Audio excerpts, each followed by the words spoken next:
છે gigabyte H610 motherboard.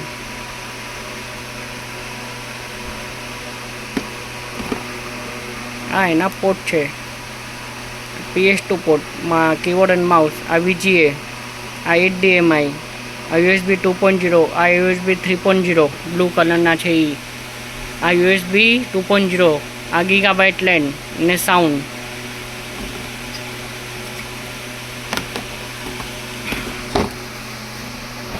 આ NVMe slot, આ graphic card slot, CPU, 8 pin power, આ 2 રેમ સ્લોટ છે. 64 GB સપોર્ટ કરે. આ 3.2 જો લખેલું છે અંદર. USB 3.2, આ 4 SATA કેબલ, આ પાવર. હવે આમાં આપણે i3 13 જનરેશન બનાવવાનું છે. આ જો Intel i3 13100 13 જનરેશન. આ જો આખું આમ ટચ થવું જોઈએ. આખું બધી સાઈડથી આમ ટચ થઈ જશે. અને આ માર્કિંગ છે જો યુ શેપના અંદર. આમાં યુ શેપ છે, અહીંયા પણ યુ શેપ છે. આ 13100 i3. આ નીચે આખું ટચ થઈ જવું જોઈએ આવી રીતે. હવે આને આરામથી આમ પેક કરી. આ આખું પેક થઈ ગયું લોક. આ લાગી ગયું 13 જનરેશન CPU.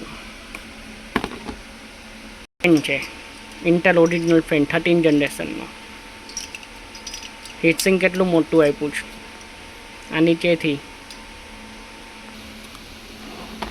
આ ફેન અહીંયા નીચે ટચ થઈ જશે એમ જાડી આરે આવી રીતે. જો કાંઈ નહીં કરવાનું, દબાવશો ને આ ટચ લોક અવાજ આવશે.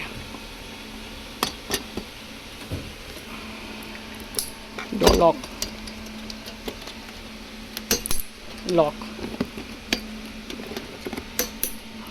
તે જો આપણે ખાંચા છે, આ 2 ખાંચા.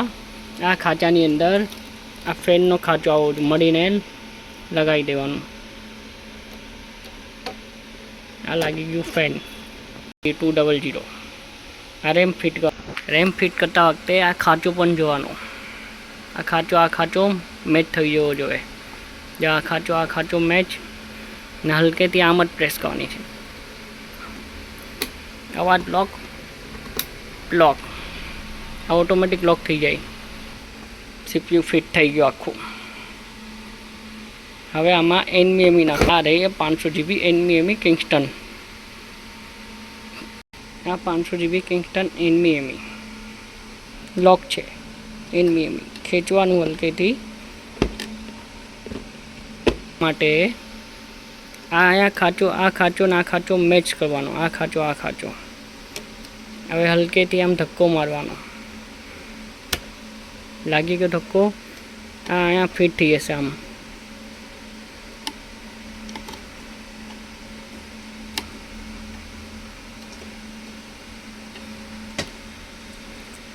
થઈ ગયો ફિટ.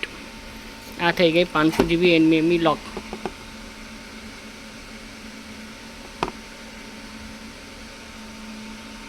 Circle bonsai cabinet. આ કેબિનેટનો ફાયદો શું છે? આ 2.0, આ 3.0, આ 2.0, આ 3.0. ટોટલ આગળ 3 USB પોર્ટ મળે છે. આ હેડફોન, આ માઇક, ના LED, હાર્ડ ડિસ્કની અને મધરબોર્ડની. આ રિસ્ટાર્ટનું બટન ને આ પાવરનું બટન. આ 3.0 સર્કલ બોન્ઝાઈ. આ પટ્ટી લોક કરી.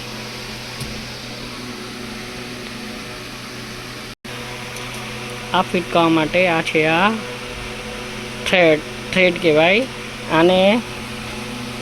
આની ઉપર મધરબોર્ડ ફિટ થશે. તેનો બેઝ બનાવવાનો. આ બધા લાગી ગયા થર્ડ. 1 2 3 4 5 6.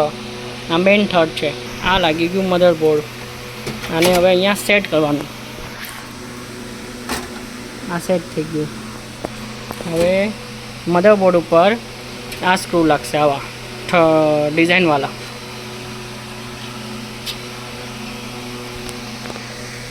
આ હોલ મેચ કરી દેવાનું પિન્સ. જો પિન્સ મેચ થઈ ગયા અહીંયા. સ્ટીલ થર દેખાય અહીંયા સ્ટીલનું આ રહ્યું. હવે આને ટુ લાગી ગયા.